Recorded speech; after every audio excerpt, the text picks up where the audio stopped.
Madam इथे हा जो प्रोजेक्ट तुम्ही सुरू केलेला आहे, कॅम्प घेतलेला स्पेशली या गावामध्ये, तर याच्या मागचं काय आयोजन होतं आणि पुढे काय तुमचे कन्सेप्ट आहेत, काय सांगाल याविषयी? सगळ्यात आधी तर तुमचा परिचय द्या.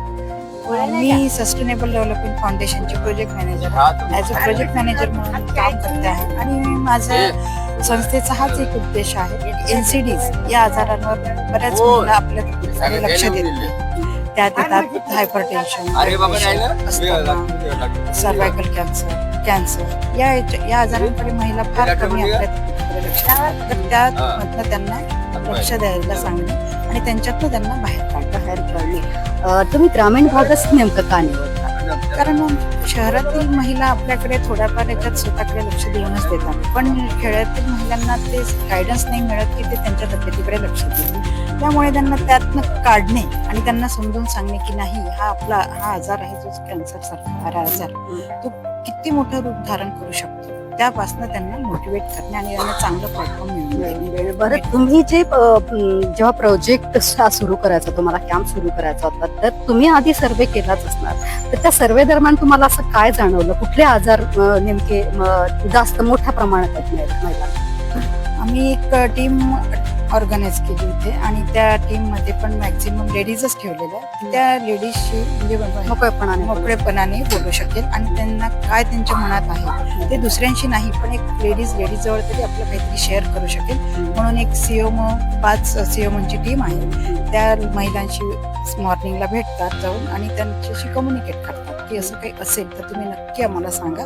आमचा एक कॅम्प होईल, त्यामध्ये तुम्हाला येऊन आपल्या आजारांविषयी माहिती देऊन तुम्हाला त्यावर कंटिन्यू ट्रीटमेंट घ्यायची आहे. रिस्पॉन्स कसा मिळतो?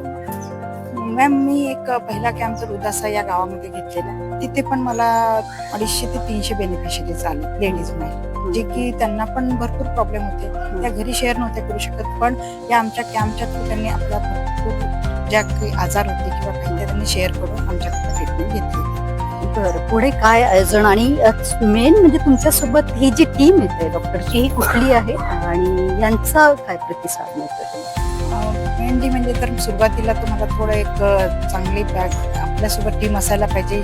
ही भेटायला फार अवघड झालं, पण मला सडनली सांगितलेलं की लता मंगेशकर हॉस्पिटलची संदीप सर म्हणून आहे महल्ले सर, ते कॅम्प फार चांगल्या प्रकारे ऑर्गनाईज करतात आणि त्यांची टीमही फार छान आहे. त्याचा आपल्याला खूप छान उपयोग होतो आणि त्या टीमनी पण आम्हाला दोन्ही कॅम्पमध्ये फार सपोर्ट केलेला आहे. फर्स्ट कॅम्प उदासा या गावामध्ये आणि दुसरा कॅम्प अप्तूर या गावामध्ये, आणि त्यांची जी ते टीम घेऊन येतात ती पण सपोर्टिव्ह असते आणि ते मला त्या टीमचा एकंदरीत सांगण्यात असं येतं की ते टीम आम्हाला खूप छान प्रकारे सपोर्ट करतात आणि आमच्या बेनिफिशरीजलाही छान हँडल करतात. पुढे काय सांगाल आणि काय आवाहन करणार अशा ज्या महिला आहेत ज्या पुढे येत नाहीत, आजार लपवतात, त्यांच्यासाठी काय आवाहन करणार? त्यांच्याकरिता फक्त एकच सांगू शकते मी की त्यांनी जास्तीत जास्त प्रमाणात कुठलाही आजार होण्यापेक्षा सुरुवातीच्या याच्यामध्येच आपल्या मैत्रिणींशी किंवा आपल्या फॅमिली डॉक्टरांशी किंवा जो कोणी तुम्हाला विचारतात त्यासोबत आपले आजार शेअर करा, कम्युनिकेट करा. त्यातनं मार्ग काढून आपण त्यांना मोठ्या आजारांपासून त्यांचा आपण सर्वाइव्ह करू शकतो.